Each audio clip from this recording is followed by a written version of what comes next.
Hello everyone, I am Yufen. I'm here to tell you, Boston Tufts Medical Center on 24th November 2019.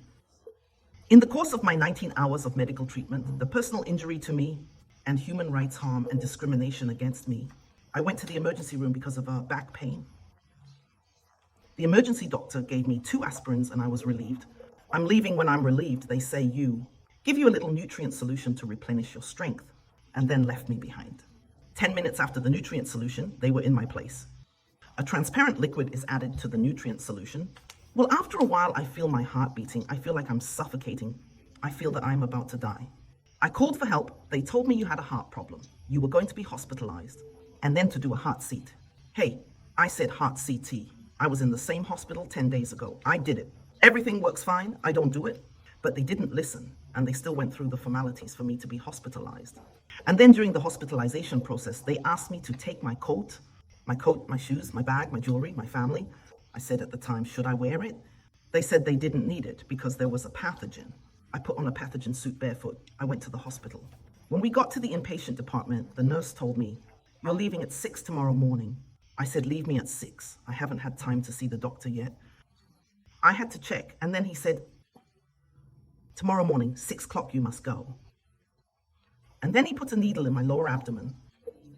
After a needle, I felt that my anus, perineum, and my uterus, it's all huddled together. I was so painful that I shed tears. I asked him what you did to me. He didn't say what you were fighting. And then he pushed me to the CT room as their man. The CT room is just 10 minutes.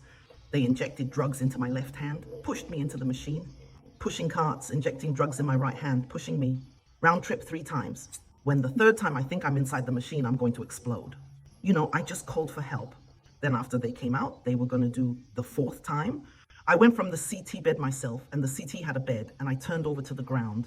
I said that if you do anything to me, I'm going out. I'm going to tell you what you're doing. Finally, I don't think they stopped.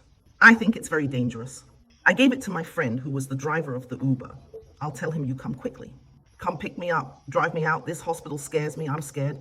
And then when the doctors and nurses knew I was leaving, they surrounded my ward to keep me from leaving.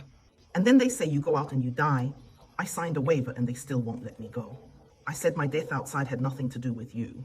They won't let me go. Then, through an interpreter, he said for the 2nd time that I will definitely die when I leave the hospital. I said, die outside. I signed off on the book again and they still won't let me go. Psychological appraisers have assessed that I can leave. They're still the same. The doctor's still blocking the door of the ward and not letting me go. Eventually, I spoke to them, and I knew that they had done something bad to me. And then I just broke down. I rushed out of the room. Everyone in the aisle came for me. I saw a sign on the ground that was clean, and I picked it up. I committed suicide. Out of the inpatient building, I rushed out into the street. I left that building. I thought I was free. It was 1 o'clock in the morning at that time. Later from the darkness, 5 or 6 cops from their hospital came out and surrounded me. A guy kicked me from behind. I fell to the ground. At that time, I had a pain in my stomach again. Everything was in my pain. I didn't know where I was in pain. I'm running for my life. I can't stand up. They dragged me up into a wheelchair and sent me back to where I had escaped. In a house alone. Then the police from 2 hospitals were guarded at the door. The beds occupied the police in 2 hospitals. When the nurse took the rope and asked them to tie me up, and they said, oh no, he can't get away. And then when it was shut down until about 3 o'clock in the morning, they told me that the Chinese translation in their hospital is terrible, and we're looking for a Vietnamese translator. We had a misunderstanding and I left. After I left, I was in great pain. Where can I see a doctor? I can't see a doctor. Did I see a doctor? I just talked about my stomach pain symptoms and said that no doctor gave me pain-relieving tablets. Just tell me the prescription for pain-relieving tablets. Go CVS by Fetal Dragon. I ate all the CV's Fetal Dragons. My stomach, my waist hurts. My stomach hurts the most as soon as I walk. Then the anus also hurts the most underground. It feels like I am going to have a BB. I can't straighten my legs when I sleep at night. I can't help it. I'm born to die. I live like this every day. I also had a pain in my waist, and then I was there. Open a hospital in the Arctic to do CT, the same CT, the same CT.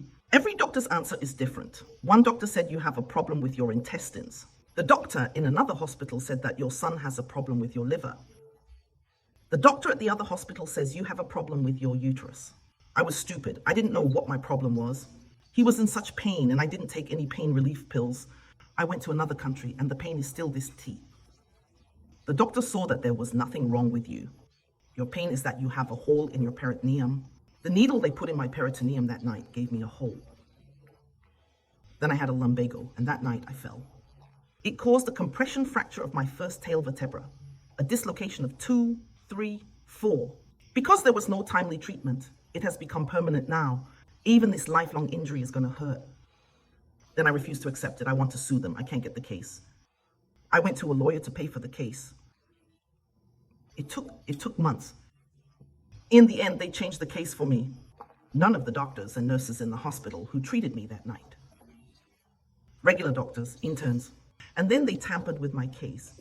The needle in my stomach was because I had a blood clot of 986. Later, I checked 291 blood clots in another country. It is less than 3,100 yuan to check for blood clots in the United States, which is very standard. They said I was 986, the report of the blood clot. The medical number is different from my number. You know what? They put another number here to cover up their inappropriate treatment. Then I went to a lawyer in intermediate court.